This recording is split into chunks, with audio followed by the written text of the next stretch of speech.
prije svega ih radikalizuju odrasli koji to rade sa svjesnom namjerom da bi prosto povećali broj onih koji misle radikalno u nekoj od oblasti, mizoginija, homofobija, rasizam i tako dalje. I oni to čine zato što znaju da u razvoju mladih osoba je jako bitno da stiču svoj integritet, da prepoznaju svoje ja, a onda im je nekad u tome lakše da prihvate nešto što je neki ekstremni stav nego nešto što šalje poruku ljubavi, mira i pomirenja. Prije svega treba da osvijeste činjenicu ili da se informišu ili da se edukuju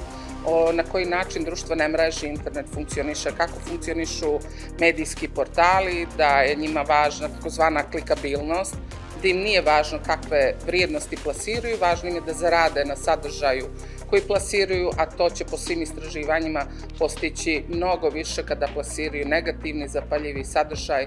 koji, dakle, radikalizuje sve, a pogotovo mlade ljude.